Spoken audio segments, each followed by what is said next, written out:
quelqu'un qui a un micro. Ça vous embête par rapport à l'enregistrement? Non, mais tout le monde va nous entendre. Bon. Tout le monde va nous entendre. Bon. Tout le monde va nous entendre au cahier de Colette. Merci beaucoup, Colette. Merci beaucoup au cahier de Saussure. Voilà. Vous voyez que ça commence bien. C'est Ben pas la oui. première fois que Gérard Pommier parle des cahiers de Saussure. Je vous ai demandé, Colette, si vous aviez l'ouvrage précédent Oui, de... je l'ai, mais on n'arrive pas. On l'a en stock et on n'arrive pas à mettre la main dessus. Ah, J'ai regardé s'il n'est pas en poésie. mettre la main dessus, c'est un peu de Oui. ça dont il s'agit aussi. Oui, ça aussi, ça c'est Ça aussi. le problème parce qu'on l'a en stock alors. Donc, Et si j'évoque cet ouvrage, c'est pas parce qu'il est chez le même éditeur, les excellentes éditions Galilée, et en communiquant sur cette rencontre de ce soir pour la sortie de cet ouvrage de Gérard Pommier, Mon aventure avec Lacan. Voilà, ça c'est mon exemplaire. Je me suis permis de griffonner quelque chose dessus parce qu'il n'y a pas de texte. Il y a quand même quelques idées, quelques notes, quelques lectures, puisque Gérard, vous m'avez demandé, pour la seconde fois, puisque la première fois c'était l'année dernière pour la sortie de ce livre que j'évoquais tout à l'heure et dont je n'ai pas donné le titre aux éditions Galilée, La poésie brûle. Alors l'année dernière c'était plus facile, c'était boréméen, nous étions 3 à prendre la parole. Ce soir je suis tout seul, mais il y aura d'autres rendez-vous également. Et ce soir, peut-être plus qu'un dialogue, c'est surtout une signature. C'est le baptême du feu pour ce dernier ouvrage, qui n'est pas le dernier, je l'espère, et qui parle d'une aventure qui est loin d'être terminée. Et si j'évoquais La poésie brûle, oui, c'est parce que... je l'ai pas. Non, c'est pas très grave, Colette. Oui, parce que je l'ai en stock, donc je trouve.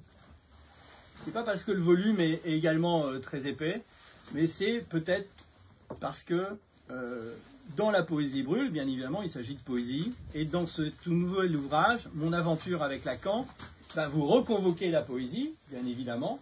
Vous reconvoquez la poésie dans votre pratique d'analyste, puisqu'à la différence de l'autre ouvrage, là, cette fois-ci, c'est bien noté sur la 4e de couverture. Ce n'était pas le cas sur le précédent. Gérard Pommier est psychanalyste, psychiatre, professeur des universités. Donc, de toute manière, je n'ai pas l'impression de dire grand-chose de neuf là-dessus, mais c'est bien de le dire, c'est comme ça que vous êtes présenté, c'est comme ça que le livre est signé. Et donc, Mon aventure avec Lacan convoque également la poésie en tant qu'être humain, j'ai envie de dire avant tout, depuis votre naissance jusqu'à aujourd'hui. Parce que ce livre, il parle de votre naissance, il parle aussi de la naissance d'un mouvement qu'on peut appeler lacanien, même si vous êtes arrivé à rencontrer Lacan après des événements qui ont marqué la fin des années 60. Qu'est-ce que je vais tenter de dire? Je vais tenter de dire quelque chose qui va vous susciter du désir à lire le livre de Gérard Pommier, et pourtant je n'ai strictement rien à voir avec les ventes. Donc je n'ai aucun bakchich, strictement rien sur les ventes. Mais je pense que c'est un livre à lire. Alors tous les livres sont à lire, bien évidemment. Mais j'ai évoqué la poésie dans votre pratique, la poésie à travers votre rencontre, ça c'est clair, mon aventure avec Lacan, avec la psychanalyse, dans votre pratique aussi contemporaine, votre pratique actuelle. Il ne s'agit pas d'un testament, hein, il ne s'agit pas simplement d'une aventure de quelqu'un qui a aimé, et peut-être que ce livre est aussi une histoire d'amour avec Lacan, et aussi de ceux qui l'ont aimé. Donc il y a plein d'entrées possibles. J'ai évoqué la poésie, il y en a une qui me tient particulièrement à cœur, c'est le poète Glebnikov, dont vous parlez beaucoup plus longuement dans La poésie brûle, et sur lequel vous revenez dans ce nouvel ouvrage. Et pourtant, ce nouvel ouvrage, il n'est pas bien neuf, parce qu'il parle de choses passées, mais il éclaire différemment cette histoire. Et vous le dites dans Mon aventure avec Lacan à un moment donné, vous dites... Voilà, c'est peut-être comme ça que je m'en souviens, mais il y a des choses qui sont maintenant écrites qui n'avaient jamais été écrites.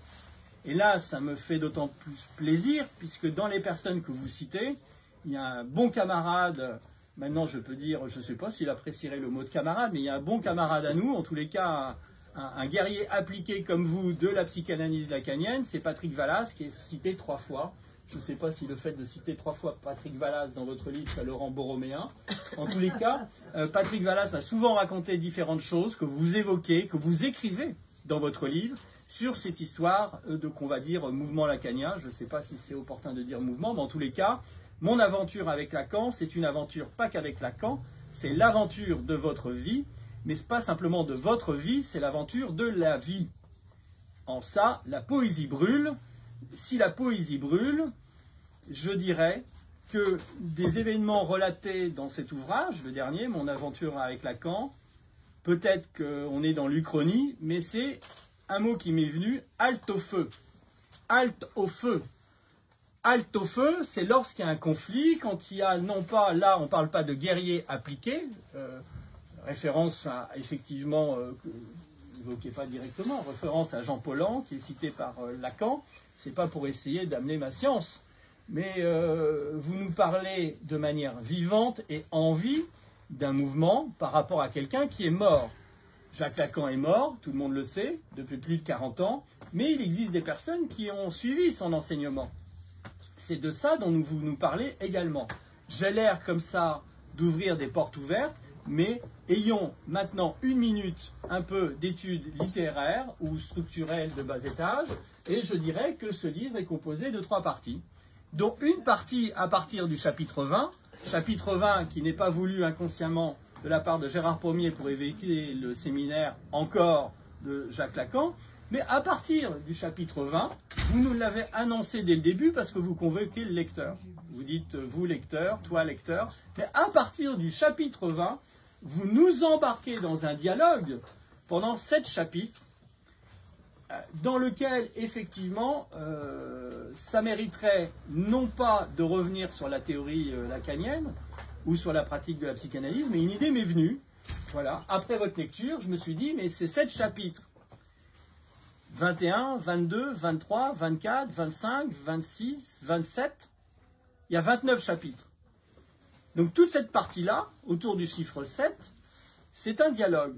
C'est un dialogue où vous convoquez des personnes qui sont au moins une vivante, voilà, d'autres qui sont morts, certaines qui sont dans le panthéon lacanien, et ça convoque aussi ce que vous pensez de la situation de la psychanalyse. Donc dans ce dialogue, par exemple, il y a un moment donné, il y a un dialogue entre vous et puis un psychanalyste. Un psychanalyste. Voilà, parce que c'est un psychanalyste, comme ça se dit, voilà, comme sur une carte de visite. Et puis il y a quelqu'un qui, là pour le coup, parle de sa pratique, essaye d'en dénouer quelque chose de cette théorie. Mais pourquoi je vous parle de ces 7 chapitres? Ça, Gérard ou Gerhardt, c'est aussi pour amener des choses, voilà, à un moment donné, Gerhardt est convoqué. On ne veut pas tout dévoiler, sinon ce ne serait pas drôle, hein, bien évidemment. Parce que c'est un livre joyeux. C'est un livre joyeux contre la mort. Alors on ne va pas lutter contre la mort de Jacques Lacan. Mais j'étais en train de me dire, il y a une question de pierre, de cendre. Alors bien évidemment, on va dire qu'est-ce que vient faire les pierres et les cendres dans tout ça. Revenons au livre précédent, la poésie brûle. Eh bien, halte au feu par rapport à une situation que vous racontez, que vous narrez, par rapport à ce mouvement lacanien, c'est ce qui m'est venu à l'esprit dans ce que vous en disiez a posteriori maintenant. Peut-être que ce halte au feu, à l'époque, il n'y a pas eu de halte au feu, comprendra qui veut par rapport à l'histoire du mouvement lacanien, mais ce halte au feu, aussi bizarre soit-il, c'est pas halte au feu que j'ai envie de dire. Mais c'est de quelle manière un certain feu, un feu qui nous anime, peut nous consumer. Et j'en reviens à la poésie brûle.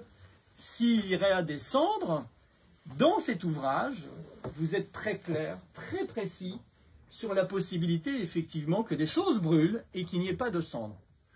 Alors vous allez dire que je vous perds totalement. Alors comme je vous perds totalement, j'ai décidé de partir par la fin et je lirai 3 extraits du livre de Gérard, puisque quand même il s'agit de son livre, pas de mon blabla. Et puis comme j'aime bien aussi les choses qui sont à répétition, j'étais parti un peu de cette idée l'année dernière dans la poésie brûle. Et donc là ça va, c'est court, mais c'est la fin. C'est le dernier paragraphe de la fin. Au fond, l'agalma de Socrate le ne dit-elle pas déjà? Et n'importe quelle pierre précieuse en montre l'éclat. La brillance d'un modeste bijou se fait centre de l'univers telle qu'elle réverbère la lumière d'en haut, telle la topaze, l'émeraude ou le diamant surtout, lui qui brûle sans laisser de cendre. Toi et moi, nous brûlons dans l'interstice de deux alephes, liberté. Alors tout à l'heure, je vous ai dit que vous convoquiez des grands poncifs de la République. Je ne sais pas s'il manque égalité, fraternité, mais la liberté, c'est par ce mot que vous terminez. Liberté écrit avec une L majuscule. Et la liberté, c'est aussi une liberté à deux. Et le dispositif analytique, la psychanalyse, c'est quelque chose qui appelle à la liberté à deux. Alors, je me suis permis aussi de griffonner des petites choses sur votre ouvrage. Et le 2, là, c'est de ça dont vous nous parlez. On va revenir à des choses un peu plus légères, je dirais, bien qu'il n'y a rien de léger dans ce que vous nous racontez. De quelle manière vous êtes monté sur les barricades, de quelle manière vous avez suivi votre parcours d'étudiant, de quelle manière vous êtes allé voyager, on va dire aux Indes, pour dire comme ça, de quelle manière vous écoutez de la musique. Et donc il y a toute une partie qui est assez magnifique, qui vous parle de choses qu'on sait déjà. Alors là, je ferai un clin d'œil évidemment à un autre livre, parce qu'on ne peut pas penser à mon aventure avec Lacan sans le livre de Catherine Millot, Ma vie avec Lacan. Alors, bien évidemment, je ne suis pas le seul qui lira ce livre, mais je ne peux pas tout vous dévoiler à l'intérieur de ce livre. Mais cette chose à deux, c'est aussi quelque chose entre Catherine et Gérard. Je ne sais pas si c'est la même, mais en tous les cas, c'est certainement quelque chose entre Catherine et Gérard. Et puis, quand je suis arrivé tout à l'heure, j'ai demandé à Gérard à quel doigt il a porté. Il porte quelque chose. Alors, c'est assez drôle parce qu'il ne porte pas une chevalière. Donc, j'ai dit 7 chapitres tout à l'heure. Mais vous avez tous en mémoire parce que vous restez dans votre ouvrage quand même un psychanalyste. Et donc, vous parlez aussi de la pratique, mais vous parlez aussi de théorie et aussi, vous parlez aussi de Freud. Et je me suis dit, c'est l'histoire de chevalière que Freud, il y en a 7. Il y en a une d'ailleurs qui a été exposée en 2018 en Israël, qui est revenue. Et puis d'un seul coup, il y a quelqu'un qui vous donne effectivement une bague. Une bague, cette bague, est-ce que c'est une bague de mariage, de fiançailles? Est-ce que c'est une bague? En tous les cas, est-ce que c'est elle? Heureusement qu'on n'est pas en direct, on peut tout dire. Donc cette histoire à deux, vous l'avez bien compris, j'ai parlé d'histoire d'amour. Je ne sais pas à combien on fait l'amour. D'ailleurs, vous nous en parlez. Vous nous donnez à voir, en tout cas dans notre imaginaire, quelques scènes de votre voyage aux Indes, pas que, voilà.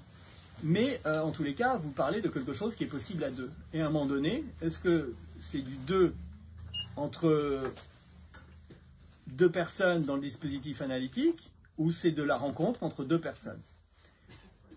Deux personnes qui s'aiment, et de quelle manière l'amour, effectivement, ou de quelle manière, peut-être, se confronter avec sa vie, ça peut effectivement brûler, et de quelle manière, peut-être, qu'à la différence de certaines pierres qui sont portées sur certaines chevalières, ou sur certaines bagues, ou certaines histoires, ou certaines paroles, ou certains discours, n'en font pas des cendres. Alors, l'histoire des cendres, vous avez voyagé aux Indes, le corps de Lacan n'a pas été brûlé. Voilà. Et Lacan n'était pas juif. Mais je me suis dit aussi que ce livre, où vous avez vu que le dernier paragraphe parle de pierre, dans la tradition juive, sur certaines tombes, on peut poser des pierres. Eh bien, je me suis dit que ce livre, c'était pas une nouvelle pierre à l'édifice théorique de la psychanalyse lacanienne. D'ailleurs, vous nous précisez dans cet ouvrage, qu'il y en a peut-être un dans tous les ouvrages que vous avez écrits qui est important, un ouvrage sur la question de l'écriture. Et la question de l'écriture, c'est quelque chose, peut-être, dont j'essaierai d'en dire quelque chose par rapport à cette théorie lacanienne. En tout cas, je vais vous proposer une espèce de micro-schéma. Voilà. Mais donc, ce livre, c'est peut-être une pierre, effectivement, comme on pourrait poser une pierre, ou comme je l'ai fait sur la tombe de Paul Celan, encore un poète, qui est enterré au cimetière Thiers. Mais ce n'est pas exactement ce que vous avez fait, mais voilà, on commence à parler de pierre, on commence à parler de bagues, Et tout le monde a en mémoire, effectivement, ce fameux Lacan qui, lorsqu'il va commencer à parler de topologie, il va dire « Ah bah, j'ai trouvé les nœuds borroméens, les enseignes borroméennes, comme bague qui me va au doigt. » Voilà. Alors, je ne sais pas, mais ça vous découvrirez en lisant l'ouvrage qui vous a offert cette bague que vous portez. Ce n'est pas Freud, mais c'est quelqu'un, effectivement, qui a compté à deux avec vous, et ce qui est d'une, j'ose le mot, de tendresse, d'authenticité, et puis aussi j'ai dit halte au feu, c'est-à-dire qu'à un moment donné, vous revenez sur des événements qui sont des événements, effectivement, a posteriori, j'ai l'impression que ce test amant, dans cet ouvrage, c'est aussi une manière, non pas de raconter à votre façon une histoire que d'autres raconteront d'une autre, mais peut-être d'en tracer, d'en donner, d'en transmettre quelque chose qui est de l'ordre d'un feu, un feu qui nous anime, un feu qui est l'ordre du vivant, de la vie. Voilà, à un moment donné, vous parlez aussi effectivement de quelle manière je vis. Donc il y a, en fait, cet ouvrage qui fait presque 400 pages, regorge de possibilités de vous en dire, voilà, des bribes, des choses qui vont tous nous passionner. Mais je retiendrai déjà cette idée, parce que je n'ai pas fini sur ce numéro 7, non pas les 7 chevalières, ou les 7 chevaliers de l'Apocalypse, ou les 7 merveilles du monde, ou les 7 plus grands livres de Gérard Pommier, mais il y a 7 chapitres de ce dialogue.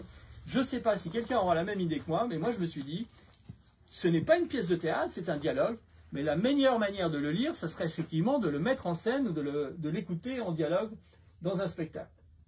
Alors je dis ça et je dis rien. Je dis aussi parce qu'il y a quand même des mots qui reviennent régulièrement. Et vous employez le mot de scénographie à plusieurs reprises. Et ça m'enchante parce que, à l'heure actuelle, j'ai aussi une pratique de psychanalyste. Et puis, cette pratique de psychanalyste, elle m'est indirectement venue de quelqu'un qui est un père symbolique, qui, lorsqu'il a mis en scène Kandinsky, Sonorité jaune, dans ses notes, parle d'une intervention de Gérard Pommier à l'école psychanalytique de Paris. Donc je me dis, on n'en sort pas. Les boucles, des nœuds, et de quelle manière on se défait de ces nœuds. Donc cet ouvrage, ce n'est certainement pas un testament, ce n'est certainement pas quelque chose pour se dédouaner, mais une autre information est importante, qui fait date. J'ai parlé d'une pierre sur une tombe, je me suis aperçu que pour le lancement de ce livre, ce soir, c'est Yom Kippour.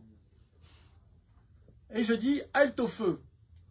Je dirais plutôt, ce livre, c'est votre Yom Kippour du mouvement lacanien. C'est-à-dire, il ne s'agit pas simplement que l'un demande pardon aux autres, les autres peuvent demander pardon à l'un. Je dis un, l'autre, je n'avais pas préparé, mais voilà, c'est un peu ça. Et donc ce n'est plus halte au feu ou revenons sur l'histoire, on est passé dans une autre dimension.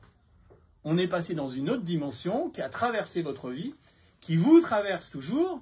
Et alors j'ai dit, j'ai lâché le mot d'une pratique analytique, il y a des passages que vous évoquez sur votre pratique analytique, oui, alors là, qui pourraient susciter encore le feu de certains psychanalystes qui ont un grand savoir, comme vous avez dans ces fameux dialogues, les dialogues sur les 7 chapitres, à un moment donné, effectivement, vous rentrez en échange avec un psychanalyste qui a un savoir sur Lacan, sur la pratique, sur tout ça. Et puis, de l'autre côté, hors de ces 7 chapitres, oui, ben voilà, moi, à l'heure d'aujourd'hui, je pratique comme ça. Alors, ça paraît anecdotique, mais c'est vrai que c'est pas halte au feu. Vous faites des séances qui seraient pas des séances courtes, ce que j'ai lu dans cet ouvrage. C'est pas bien, ça, Gérard. Vous n'êtes pas un bon lacanien. Donc, il ne s'agit pas d'un ouvrage de savoir ce qui est bon ou pas bon. Déjà, c'est un ouvrage qui est à travers votre mémoire, et je dis à travers votre mémoire parce que vous êtes vigilant, puis on en a parlé 2 secondes au téléphone hier, mais en tous les cas, qui parle de faits, et des faits qui sont précis. Alors il y a des faits qui sont précis, qui moi, alors là, m'enchantent et me font décoller au plafond. Je dis, ah!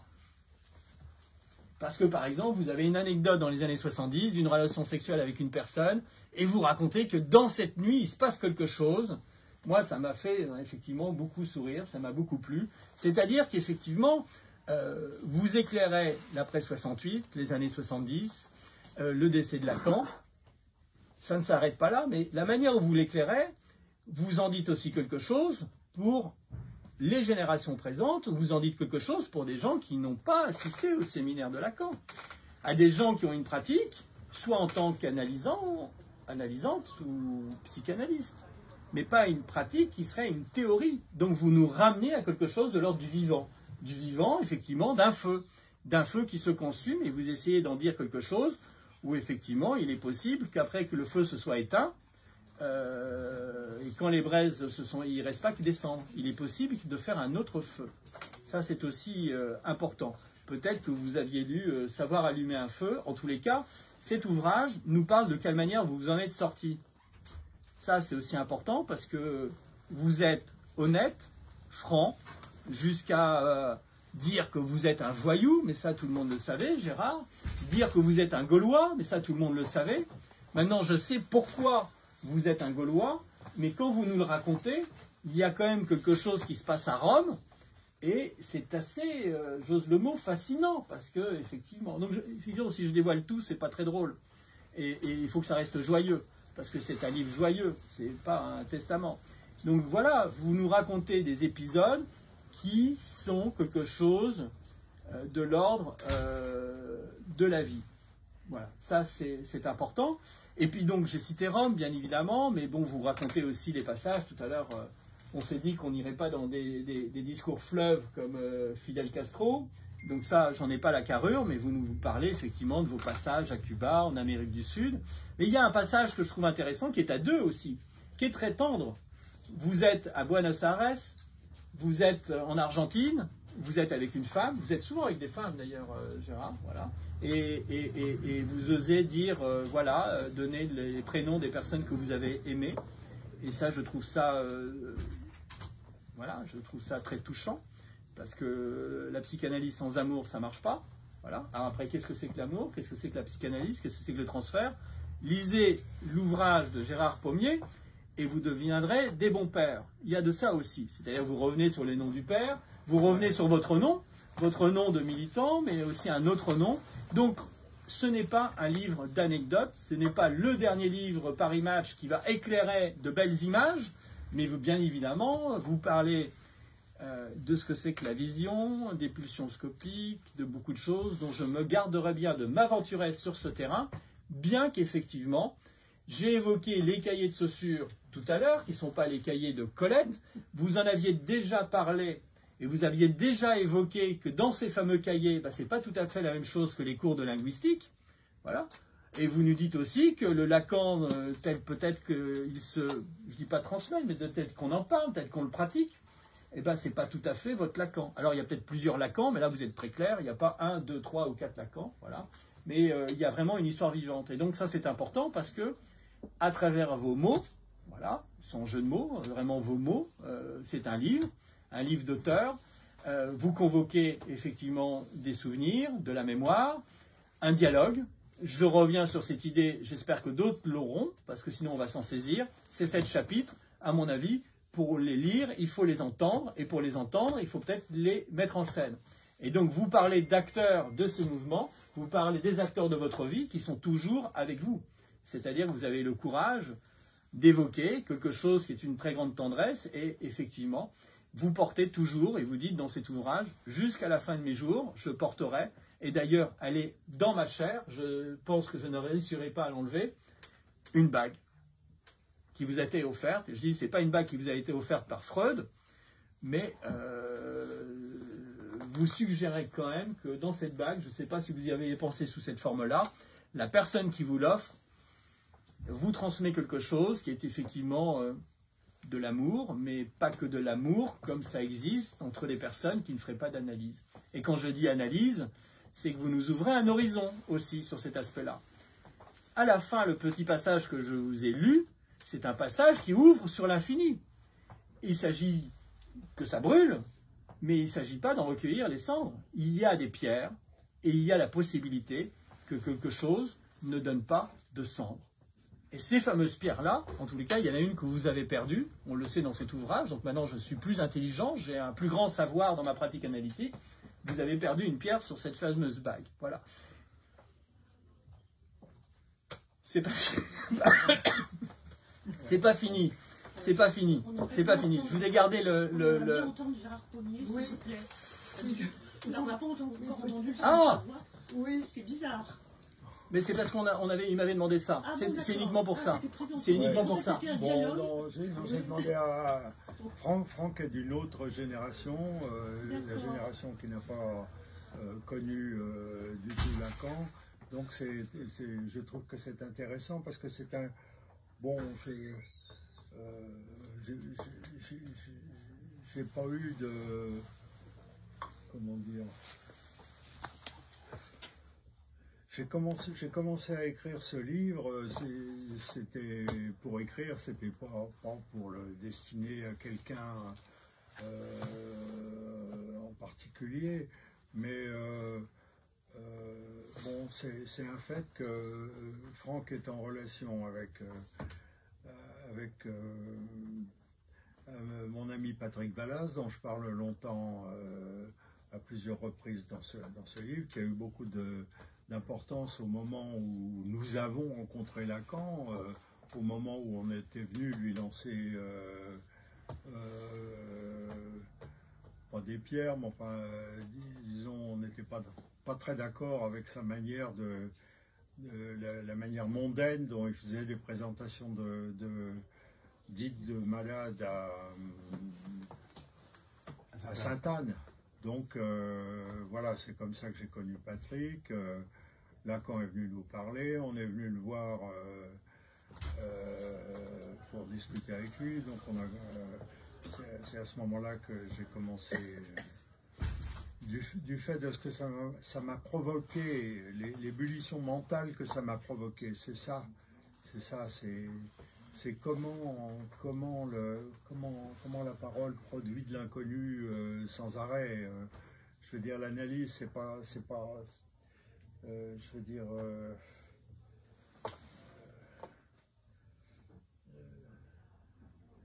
c'est pas,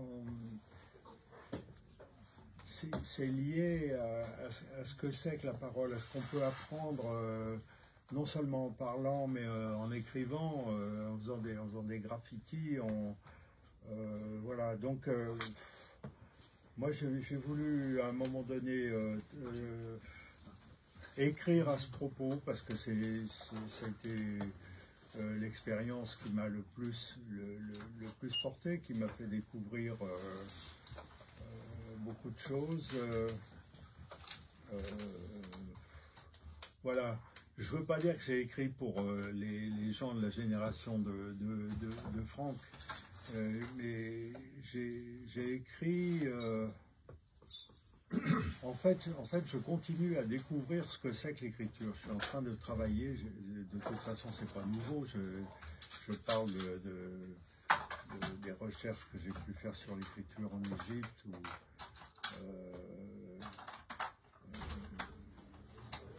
Voilà. Donc, en fait, ce livre, bizarrement, ça n'est encore qu'une étape. Et bientôt, vous allez avoir droit à un autre pavé. Parce que, je veux dire, c'est une rencontre qui m'a, comment dire, qui a déclenché un feu, je peux pas dire les choses autrement, qui brûle toujours, et j'aimerais beaucoup, bon, j'ai transmis cette expérience dans ce livre, qui a, je crois, beaucoup d'intérêt du point de vue de ce que c'est que la technique analytique, ce que c'est que la parole, ce que c'est que l'écriture, enfin, qui pose surtout des questions à ce propos. Voilà, c'est pour ça que j'ai demandé à Franck, qui est d'une autre génération. Parce que je ne comprenais pas, j'avais l'impression que c'était un monologue. On n'avait pas prévu ça, donc c'est vraiment une demande de Gérard, voilà. D'accord. Et puis après, j'ai évoqué Fidèle, c'est que voilà, ça peut ne pas s'arrêter. On attend quelqu'un pour 22h30, Colette va s'inquiéter. Non. Donc j'avais pas on s'est pas dit 5 minutes, 10 minutes, et c'était pas, voilà. Mais donc on s'était pas dit dialogue, mais on peut dialoguer, bien évidemment, puis d'ailleurs c'est un dialogue aussi, c'est-à-dire que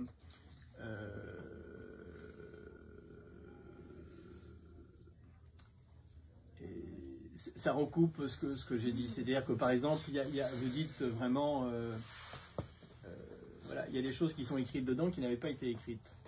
Voilà. Oui, il y a des faits d'histoire, il y a je dirais, des leçons que j'ai apprises sur la technique analytique.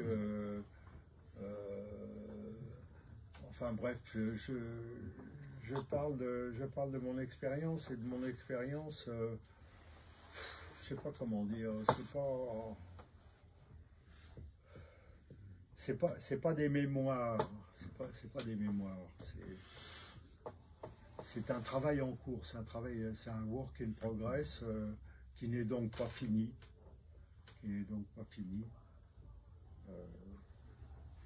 Donc il y aura d'autres chapitres. Il y aura d'autres livres. Oui, enfin le livre avec d'autres chapitres. Et c'est pour ça que ça permet de citer les éditions Galilée, mais il est évident qu'on peut lire ce livre sans avoir lu La poésie brûle, bien évidemment.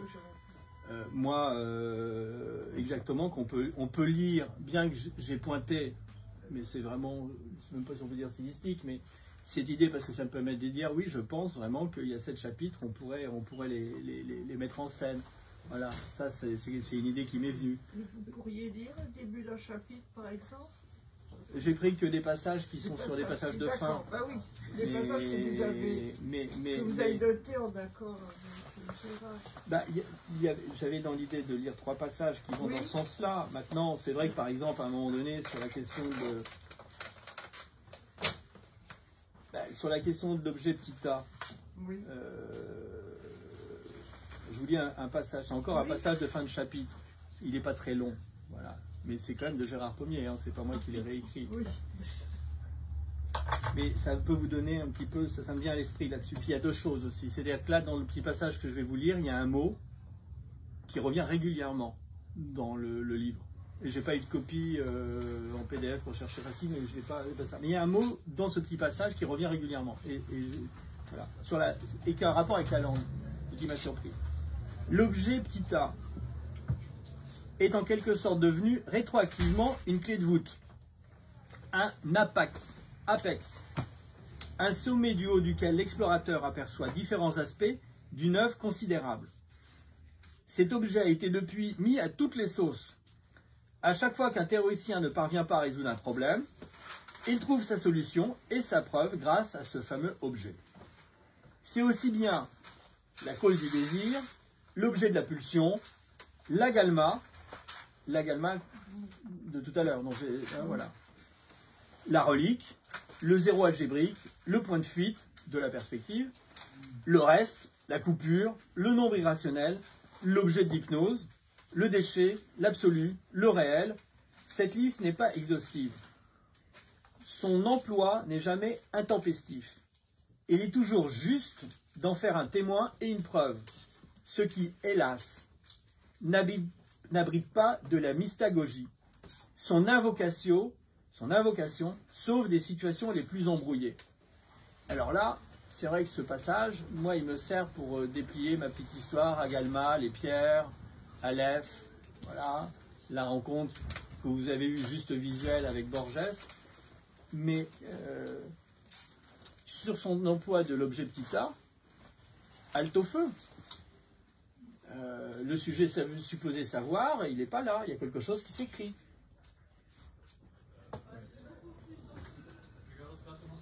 Alors si j'ai pointé cette histoire d'objet petit a, c'est parce qu'effectivement le A revient. Et alors le mot dont je voulais vous dire, je ne sais pas si d'autres personnes vous ont dit ça, mais régulièrement, apex,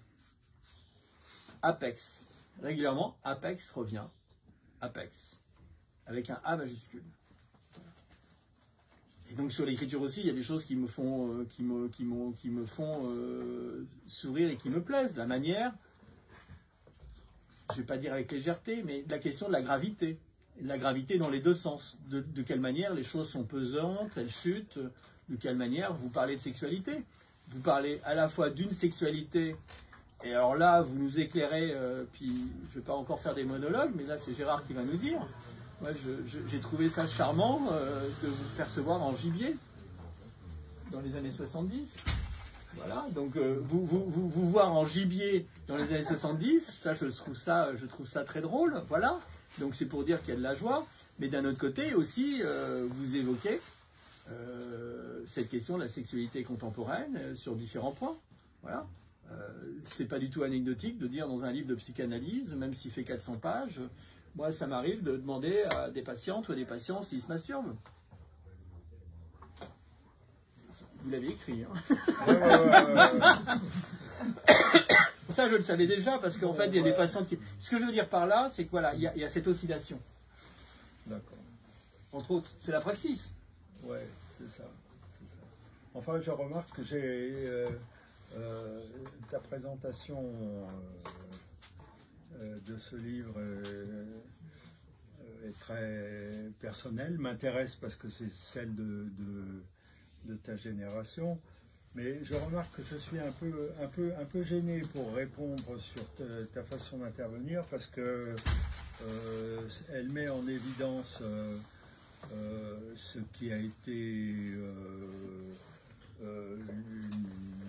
une façon de vivre avec ce que je ne sais pas de moi-même et ce que je continue à explorer, à découvrir, alors que j'aurais été sans doute plus à l'aise pour dialoguer par exemple avec Tomé qui est ici sur la topologie ou des choses de ce genre, c'était beaucoup plus facile. Et ce qui est inclus dans ce livre, ou les remarques sur la pratique analytique, je veux dire, qui est actuellement quand même plutôt mise en question. Je pense que là, il y a des choses à transmettre qui sont importantes sur un certain style de pratique, de rapport à la parole, de rapport à l'écriture. Voilà.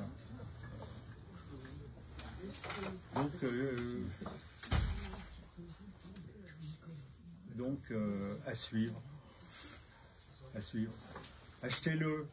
Mais il y a plusieurs, il y a un dialogue, il ne veut pas le dire, il y a aussi un dialogue qui est prévu dans une autre librairie bientôt. Voilà.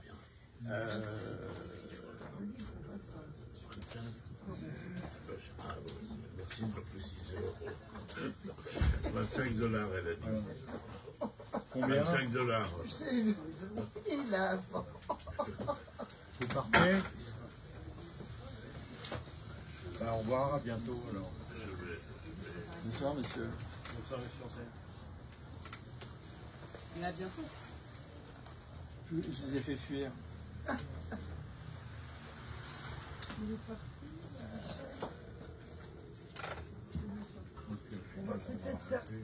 Bah, moi après on peut rentrer dans le dur ou des choses comme ça, mais c'est pas le... C'est en moins 10. Bah, je voulais quand même lire 3 passages. Je suis un peu frustré. Et puis il faut quand même qu'il y en ait un peu pour... sinon jamais on pourra trinquer tous ensemble. Alors je rajoute aussi que quand même cet ouvrage, c'est quand même un ouvrage qui est un manuel pour les pères. Les saints pères. Alors c'est bien quelque chose qui m'a surpris aussi dans cet ouvrage, voilà. C'est aussi tout ce rapport au sacré, à toute une dimension que je n'avais pas, qui est par là. Après, c'était aussi une volonté de ma part, parce qu'on a tellement l'habitude d'avoir des présentations sèches, de discutants, de choses. Là, je me suis dit, on est au cahier de Colette, et puis c'est ce que vous m'aviez demandé. Donc c'était, voilà. Et puis, d'ailleurs, pas sur celui-ci, mais sur l'autre ouvrage, qui n'est pas un double, il y a au lecteur. Donc je me dis, voilà, on va être en lecteur. Quant à la présentation et à dire, oui, je veux faire la scénographie des 7 chapitres évoqués. Il faut juste qu'on trouve un peu d'argent pour faire ça. Mais vous trouverez. Oui. Vous trouverez. Merci Colette. Merci Colette. Vous voulez me rendre fidèle. Hein? Vous voulez me rendre fidèle comme Castro. Non, c'est non. Je le prends parce que c'est toi qui l'as écrit. On va peut-être oui. voir un peu de là, Nicolas. Je laisse ça. Mais la date, non? Il ne faut pas que tu te trompes. Et le 5 Si vous voulez du vin blanc, du vin rouge, peut-être on va voir un peu. Alors j'avais proposé quand même 3 extraits, je vais quand même vous lire un extrait qui va dans le sens de... Et vous excuserez mon allemand. Voilà, il y a une prononciation. On peut aller mettre des pierres sur la tombe de Paul Celan et ne pas être obligé comme lui d'écrire dans la langue allemande. C'est Attier qui l'a... C'est Attier, oui. Gisèle est aussi là. Et quelqu'un que j'ai parlé tout à l'heure est là-bas aussi. Et voilà celle qui sauve de ce cercle vicieux. Tout le monde s'attend à ce que je sorte le nom d'une femme, mais non, ce n'est pas la suite. Et voilà celle qui sauve de ce cercle vicieux. La vision. Elle porte en elle l'hallucination du désir. Ô toi que je vois, je t'ai déjà vu. Je te connais et te reconnais. Les mots n'arrivent pas à dire l'amour de la personne à laquelle ils s'adressent.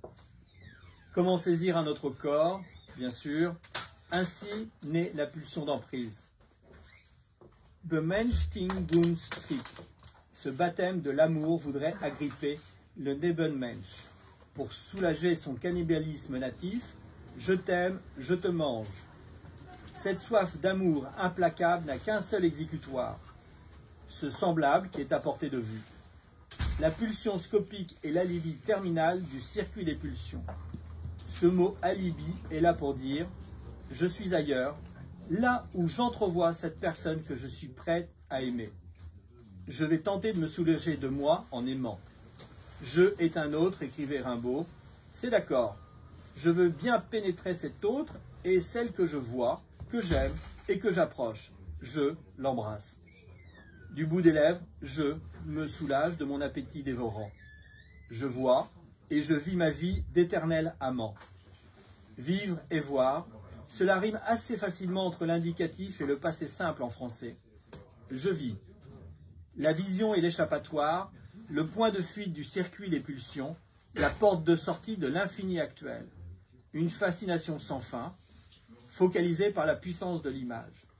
La pulsion d'emprise donne au regard une importance extraordinaire. La personne aperçue déplace et rompt la circularité des autres pulsions. Son aura fascine sur l'horizon. La visibilité de l'amour devient le point de perspective de l'infini pulsionnel et l'emprise amoureuse vire au tourment constant. L'amour et l'image d'une personne singulière sont des jumeaux. Il faut se voir, même un instant. À deux peut-être, même un instant. Et là, de quel instant? Est-ce que c'est l'instant analytique ou est-ce que l'instant amoureux? Ça, je ne sais pas. Et terminer peut-être sur quelque chose qui me reste obscur, parce que malgré ma lecture illuminée par votre texte, il y a quand même quelque chose qui me reste obscur. Mieux vaut avoir une photo en poche entre-temps. J'espère donc que tout le monde a une photo dans sa poche entre-temps. Est-ce que c'est entre deux séances d'analyse ou est-ce que c'est entre deux histoires d'amour? Vous n'êtes pas obligé de me répondre. Je préfère ne pas répondre.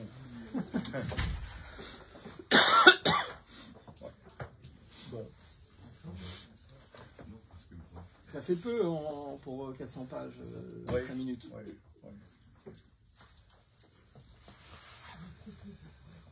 Franck, je tombe là-dessus en t'écoutant. Oui. C'est quand même signifiant.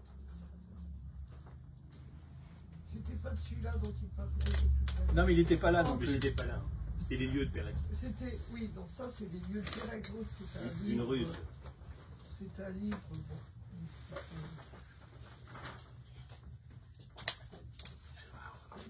On va servir peut-être à boire. Si vous voulez pas, c'est de, si vous voulez. Si vous voulez. Hein, Oui, je te remercie donc, pour le livre dédicacé, présentation. on va beaucoup remercier Franck. Voilà. Ça y est, il faut que je parte. Non, pas du tout. On va servir à boire. Super, on ne gardera que ça. On va servir à boire, on remercie Franck. Moi, je remercie Gérard Pommier d'avoir... Parce que ma génération, c'est quand même une génération de vieux, hein, il faut le dire aussi. Pour moi, c'est l'équivalent d'un jeu de cartes. Hein. 52 cartes, c'est déjà, tout est déjà en place. Les dés ne sont pas pipés, mais les cartes sont là. Mais par contre, pour les autres générations, c'est important. C'est important aussi parce que, évidemment, pour les plus jeunes, ou pour les plus anciens aussi. Donc, ce que j'espère, que ça sera un livre qui sera sous l'espèce de Yom Kippour. Voilà. Ça, j'en suis persuadé. Et si on peut le faire dans ce sens-là, c'est vraiment très bien. En tous les cas, ce que j'ai dit ce soir, et si on peut essayer de mettre en scène, de faire entendre avec des acteurs ces fameux 7 chapitres qui sont un dialogue, pour certains fictifs, mais avec des personnes bien vivantes, et pour d'autres des personnes mortes, voilà, et avec beaucoup d'humour sur certains psychanalystes qui se laissent pousser du col. Voilà, les bons lacaniens ont reconnu leur Bible. Et puis après, il y a d'autres passages aussi qui sont importants, parce que comme je l'ai dit, Gérard l'a dit, il y a des choses qui se disaient, et Patrick Vallas m'en a parlé, voilà, dont aussi certaines anecdotes que Gérard raconte, mais surtout il y a des choses beaucoup moins anecdotiques. C'était écrit nulle part. Voilà, et ça, c'est important aussi. Quant aux chevaliers et aux bagues, merci. Voilà, Gérard. merci pour votre livre, Gérard. Merci pour votre livre.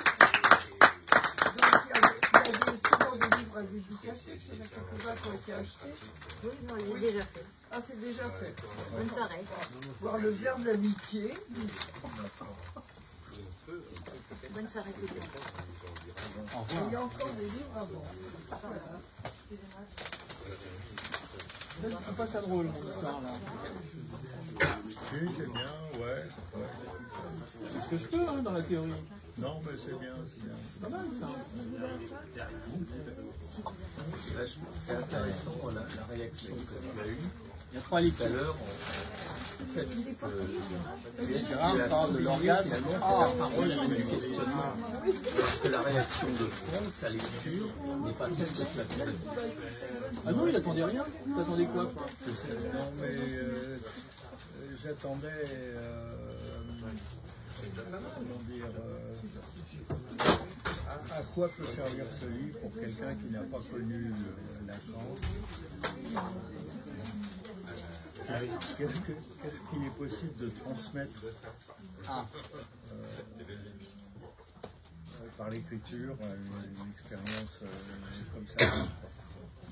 Ça, c'est la vraie question, mais tu te poses la même question. C'est pour ça que quand je parlais de cette histoire de bague, voilà, qu'est-ce qu'on peut en dire des mystiques, tu vois, et donc Catherine, quand elle écrit là-dessus, tu vois, il y a ça. Et c'est-à-dire qu'il ne s'agit pas du non-dit. Je trouve que s'il y a quelque chose qui est très important, c'est souvent tu parles de rime. Et c'est quelque chose, je dis, bah oui, mais Gladnikov, il ne fait pas de rime, etc. Mais c'est pas l'effet stylistique, c'est comme le tissage. Il y a quelque chose, voilà, de comment ça s'arrive, de quelle manière ça s'arrive.